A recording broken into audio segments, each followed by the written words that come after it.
Hi everyone, आज हम लोग समझेंगे कॉन्टिन्यूटी ऑफ वेव फंक्शन के बारे में। तो हम लोग एक इक्वेशन को डिराइव करेंगे जो कि कॉन्टिन्यूटी इक्वेशन होगा। और इस इक्वेशन पर आप लोग देख सकते हो दो टर्म सबसे इंपॉर्टेंट है, वो क्या है P और S। जहां पर P मतलब क्या है, probability density of finding a particle, और S मतलब क्या है, प्रोबेबिलिटी करंट डेंसिटी। कई सारे बुक्स पर S के जगह पर Z से भी रिप्लेस किया गया है, ठीक है ना। तो आप लोग घबराना मत, दोनों बिल्कुल सेम है, प्रोबेबिलिटी करंट डेंसिटी, ठीक है ना। तो यहाँ पर देखिए ये जो इक्वेशन है इसे हम लोग डिराइव करेंगे, लेकिन उससे पहले हम लोग ये समझ लेते हैं कि ये इक्वेशन हम लोग को आखिर बताना क्या चाहता है, ठीक है ना। तो ये इक्वेशन जो है ध्यान से देखना, ये वाला हम लोग को बता रहा है कि प्रोबेबिलिटी इंक्रीज और डिक्रीज, यानी कि चेंज इन प्रोबेबिलिटी। और ये बता रहा है कि ये क्या है, तो ध्यान से सुनना। फर्स्ट सेमेस्टर पर आप लोगों को शायद मिल गया था कि अगर हम लोग इस सिंबल को डेल को किसी के साथ भी डॉट प्रोडक्ट करें तो इसका मतलब होता है डाइवर्जेंस, और डाइवर्जेंस का मतलब क्या था, फ्लक्स। फ्लक्स मतलब क्या था, इनफ्लो और आउटफ्लो। यानी कि हम लोग कह सकते हैं कि जो प्रोबेबिलिटी करंट डेंसिटी का डाइवर्जेंस है या प्रोबेबिलिटी करंट डेंसिटी का फ्लक्स है, वो आखिर डिटरमाइन करेंगे प्रोबेबिलिटी इंक्रीज या डिक्रीज का।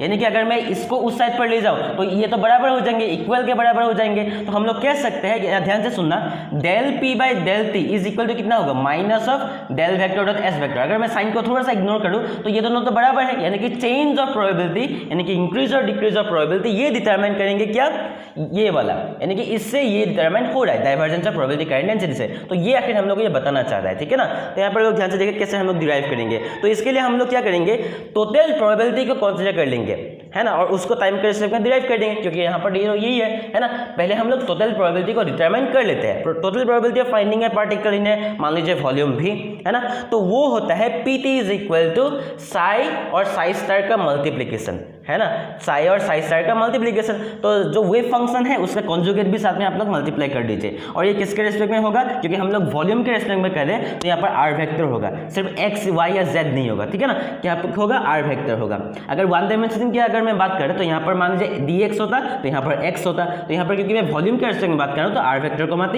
को माती साथ में डी ताऊ। ये सिंबल क्या रिप्रेजेंट करे, डी ताऊ मतलब dx dy dz, यानी कि वॉल्यूम एलिमेंट हम लोग को ये समझा रहा है, ठीक है ना। नेक्स्ट हम लोग क्या करेंगे, इसको डिफरेंशिएट कर देंगे। एक बात आप लोग ध्यान रखना, इसके जगह पर मैं P से रिप्लेस कर सकता हूँ। बाद में मैं क्या करूंगा, ये पूरे के जगह पर मैं P से रिप्लेस करूंगा, यानी कि ये वाला ये भी बन सकता है PT is equal to triple integral of volume साथ में P डी ताऊ।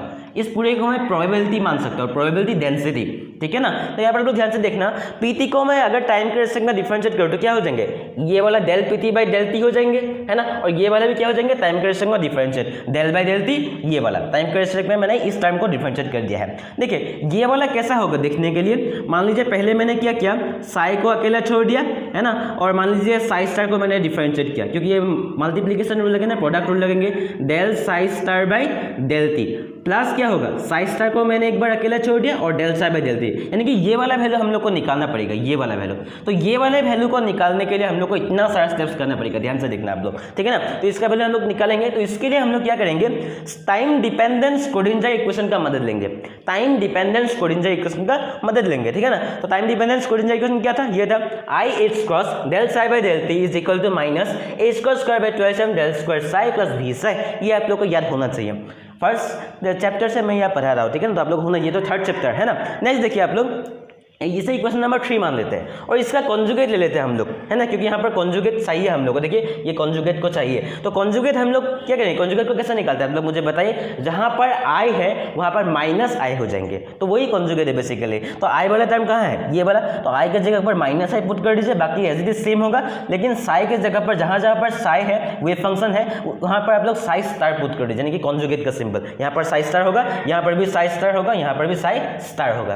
तो देखिए 3 के साथ में एक ही बार हम लोग करेंगे, 3 के साथ आप लोग क्या मल्टीप्लाई करेंगे, साइट ऑलरेडी है, साई स्टार मल्टीप्लाई करेंगे, है ना, और साई स्टार है तो इसके साथ साई मल्टीप्लाई करेंगे, यानी कि multiplying 4 by Sai and 3 by Sai star पूरे के साथ, पूरा इक्वेशन के साथ, और दोनों को हम लोग माइनस कर देते हैं, सब ट्रैक कर देते हैं। तो जो निकलेंगे वो हम डायरेक्ट यहाँ पर लिखेंगे। ध्यान से सुना आप लोग, मल्टीप्लाइंग 4 बाई साई, क्योंकि यहाँ पर साई स्टार ऑलरेडी है तो साई से मल्टीप्लाई करेंगे, and multiplying 3 by Sai star and सब सब्ट्रैक्टिंग, या माइनस मतलब सब्ट्रैक्टिंग, वी गेट, हम लोग को क्या मिलता है, यहाँ ध्यान से देखना, इस वाले के साथ माइनस आई एच क्रॉस को मैंने कॉमन ले लिया, दोनों में आई एच क्रॉस तो कॉमन है ही, तो मैंने माइनस आई एच क्रॉस को कॉमन ले लिया, तो यहाँ पर क्या बचेंगे, यहाँ पर सिर्फ बचेंगे साई को मैंने मल्टीप्लाई किया, यहाँ पर मैंने साई को मल्टीप्लाई करना पड़ेगा, psi del psi star by del T, यहाँ पर तो मैं माइनस करता था लेकिन माइनस को मैंने कॉमन ले लिया है, तो यहाँ पर क्या होगा, प्लस हो जाएंगे, क्योंकि माइनस माइनस प्लस माइनस होगा, तो यहाँ पर बचेंगे क्या,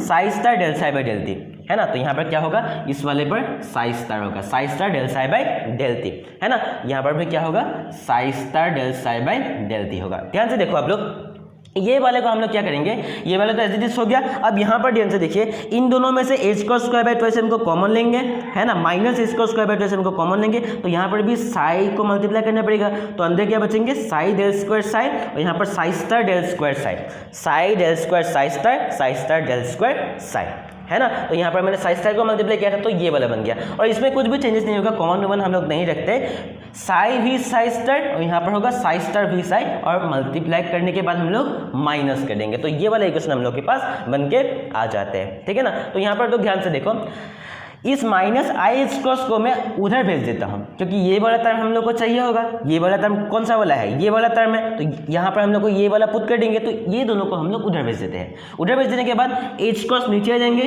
तो एच क्रॉस से एच क्रॉस कैंसिल आउट हो जाएंगे, और इस आई को अगर हम लोग ऊपर भेजना चाहते हैं तो आई स्क्वायर मल्टीप्लाई करना पड़ेगा, तो माइनस साइन पहले आ जाएंगे, ठीक है ना, तो ये वाला बन जाता है, और यहाँ पर देखिए ये वाला टर्म एज इट इज है, और ये वाला क्या बन जाएगा, जीरो, क्योंकि देखिए ये प्रोडक्ट है साई भी साई स्टार भी साई, दोनों क्या है, सेम है, एज इट इज है, यानी कि हम लोग साई और साई स्टार को क्या कर सकते हैं, थोड़ा सा अदला बदले कर सकते हैं, तो ये जीरो बन जाता है, इसका वैल्यू क्या होगा, जीरो, तो ये वाला टर्म नेग्लेक्ट कर सकते हैं हम लोग। नेक्स्ट देखते हैं, इसका वैल्यू हम लोग को क्या मिला, ये मिला। अब ये जो 5 है, इसका वैल्यू हम लोग जाकर 2 पर पुट कर देते हैं, है ना, पुटिंग 5 इन 2 आप लोग लिख सकते हो, पुट करने के बाद क्या मिलेंगे, del P T by del T, as it is रहेंगे, डेल बाई डेल टी, इसका वैल्यू हम लोग को क्या मिला, डेल बाई डेल टी, और इसका वैल्यू हम लोग को मिला ये वाला minus I H cross by twice M, ये वाला, और साथ में ये ट्रिपल इंटीग्रल का हम लोगों ने कुछ भी नहीं किया, तो triple integral as it is रहेंगे, डी टाउ का सिंबल डी टाउ सिंबल ही रहेंगे, है ना। अब हम लोग यूज करने वाले हैं गॉस डाइवर्जेंस थ्योरम, जो कि फर्स्ट सेमेस्टर पर हम लोग को मिला था। गॉस डाइवर्जेंस थ्योरम क्या था, गॉस डाइवर्जेंस थ्योरम हम लोग को एक रिलेशन बताता था कि हम लोग ट्रिपल इंटीग्रल को डबल इंटीग्रल पर कैसे कन्वर्ट कर सकते हैं। अगर आप लोग को ट्रिपल इंटीग्रल है कुछ टर्म से उसमें, है ना, उसको हम लोग डबल इंटीग्रल में कैसे कन्वर्ट कर सकते हैं, या वॉल्यूम को सरफेस इंटीग्रल पर, उसका रिलेशन ये था, डेल क्रॉस बी वेक्टर या आप लोग कुछ भी कहो एस वेक्टर, ठीक है ना, del cross B vector D tau मान लीजिए आपके पास है, तो उसको कन्वर्ट करने का तरीका है B vector dot D F vector मतलब एरिया। तो यहाँ पर देखिए ये दोनों में डेल स्क्वायर है, तो डेल को मैं अगर कॉमन ले लेता हूँ, डेल को मैं अगर कॉमन ले लेता हूँ, तो ध्यान से देखो, अगर मैं ऐसे डेल को कॉमन ले लूँ तो डेल डॉट ये वाला टर्म हो जाएंगे, क्योंकि डेल को अगर मैं अंदर भेज दूँ तो डेल स्क्वायर हो जाएंगे, तो ये एज इट इज ये वाला टर्म है, देखिए ट्रिपल इंटीग्रल साथ में डेल डॉट, तो यहाँ पर भी डेल डॉट, और ये वाला टर्म किसके जैसा बिहेव कर रहा है, बी वेक्टर के जैसा रिप्लेस कर रहा है ना, और साथ में डी टाउ, तो इसका वैल्यू क्या आ जाएंगे, डबल इंटीग्रल आ गया, बी वेक्टर मतलब ये वाला, और साथ में डॉट डी वेक्टर। अब लोग समझ गए ना, समझ के, ठीक है ना, तो मैं एज इट इज रब कर देता हूँ, एज इट इज मैंने ऐसा लिखा था, ठीक है। अब ध्यान से देखना आप लोग कि ये वाला है करंट डेंसिटी, मतलब I H cross twice M, और साथ में ये वाला, इसे कहते हैं हम लोग प्रोबेबिलिटी करंट डेंसिटी। क्या कहते हैं, प्रोबेबिलिटी करंट डेंसिटी, जो इसका मैंने एक वीडियो डेडिकेटेड बनाया हुआ है, ठीक है ना। उसका इक्वेशन क्या है, उसके मतलब जैसे हम लोग एस से रिप्लेस करेंगे, वो क्या है, I H cross by twice M psi del psi star minus psi star del psi. तो मैंने क्या किया, I H cross by twice M, और इसकी जगह पर मैंने एस वेक्टर से रिप्लेस किया, जो कि प्रोबेबिलिटी करंट डेंसिटी यहाँ पर है, मैंने लिख दिया है, ठीक है ना, और साथ में माइनस तो बच जाएंगे, और साथ में ये वाला इंटीग्रल भी बचेंगे, डॉट डी वेक्टर। अब हम लोग क्या करते हैं, फिर से गॉस डाइवर्जेंस थ्योरम का इस्तेमाल करके इसे थोड़ा सा चेंज कर देते हैं, इसे ट्रिपल इंटीग्रल पर चेंज कर देते हैं। ट्रिपल इंटीग्रल पर चेंज करने के बाद क्या मिलेंगे, माइनस, तो ये ट्रिपल इंटीग्रल फिर से आ गया, माइनस तो एज इट इज रहेंगे, लेकिन क्या होगा, इससे ये वाला बना रहा है, तो डेल डॉट आएंगे, डेल डॉट आ जाएंगे, बी वेक्टर मतलब यहाँ पर क्या है, एस वेक्टर, साथ में डी ए वेक्टर को डी टाउ से आप लोग रिप्लेस कर दीजिए, ठीक है ना। नेक्स्ट आप लोग ध्यान से देखिए, पीटी मतलब क्या है, पीटी मतलब PT is equal to triple integral और साथ में P D tau. Triple integral मतलब क्या है, पीटी मतलब है ट्रिपल इंटीग्रल और साथ में पी डी टाउ। तो ट्रिपल इंटीग्रल से ट्रिपल इंटीग्रल सारे कैंसिल आउट हो जाएंगे, बचेंगे क्या वाला टर्म, सिर्फ बचेंगे P del P by del T, D tau से डी टाउ कैंसिल हो जाएंगे, बचेंगे minus del vector dot S vector, है ना। तो ये करने के बाद इसे अगर मैं इस साइड पे ले आऊँ तो ये वाला बन जाता है, और इसे हम लोग को डिराइव करें, जो कि कॉन्टिन्यूटी इक्वेशन है, ठीक है ना। तो यहाँ पर देखिए इस टॉपिक का दो ऑल्टरनेटिव नाम हो सकता है। पहला वाला probability conservation equation in 3 dimension, दूसरा हो सकता है कंटिन्यूटी ऑफ प्रोबेबिलिटी। ठीक है ना। तो आप लोग अगर एग्जाम में पूछा गया तो इन तीनों टॉपिक्स में से किसी एक को पूछा जाएगा, है ना। तो यहाँ पर वीडियो को समझ के कुछ भी डाउट हो तो मुझे कमेंट करके बता सकते हो। मिलते हैं अगले वीडियो पर, तब तक के लिए जय हिंद।